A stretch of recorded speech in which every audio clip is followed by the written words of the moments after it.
And finally, talk about the attacks in the area of Rafah, where in different attacks the death of at least 10 Gaza strikers who have arrived at the European hospital has been reported. And as we can see, the number of victims today has been very high. According to the latest update of the Palestinian Ministry of Health, more than 30 Gaza strikers have been reported in the entire Gaza Strip. And now the night begins, and the number of attacks and the number of victims could unfortunately increase. y ahora comienza la noche y el número de ataques y el número de víctimas lamentablemente podría aumentar. Syrian government forces struck positions of terrorist groups in the rural areas of northern Aleppo and Idlib. This way, the Syrian Army General Command, together with armed forces, reported it had destroyed an operation center and 3 warehouses of the group. Furthermore, the army also eliminated 200 terrorists, among them several leaders. In addition, the forces shot down more than 20 drones launched by illegal groups against villages and safe localities, while military reinforcements arrived in the city of Hama to strengthen the defense positions of the Syrian army.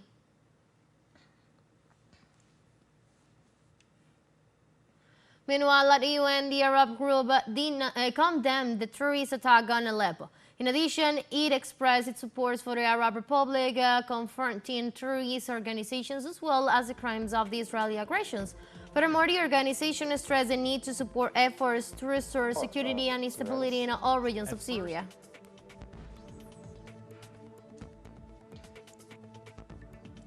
In this context, the Parliament representative of the People's Republic of China to the UN, Fu Kang, expressed the terrorist attack on Aleppo undermines stability in Syria and is a source of concern to everybody, as terrorism is a common enemy of humanity. We stress the importance of providing support to the Syrian government, maintaining security and stability with the Syrian government.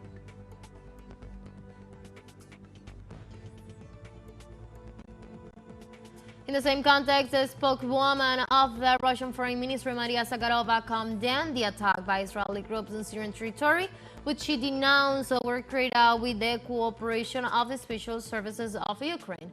In addition, she noted that these terrorist groups received drones and training for their uses by troops of the Kiev regime.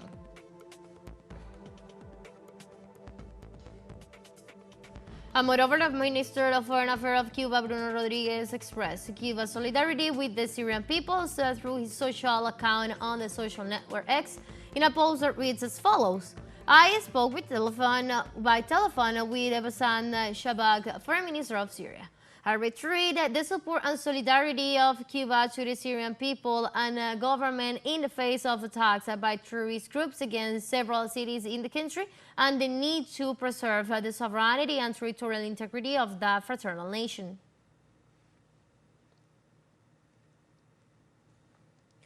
And in Switzerland, scientists at the Polytechnic Schools of Lucerne conducted a study to help people with injured spinal cords walk more easily by electrically stimulating a particular region of the brain.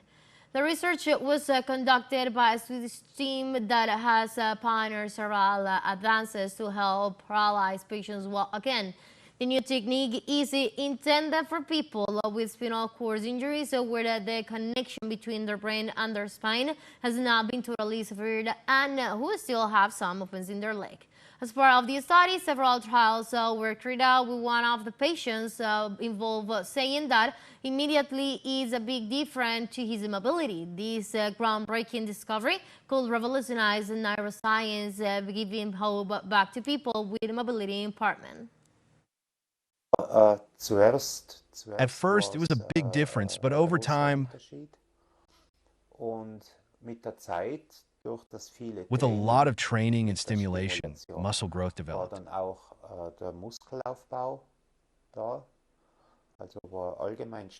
The legs and core muscles became generally stronger.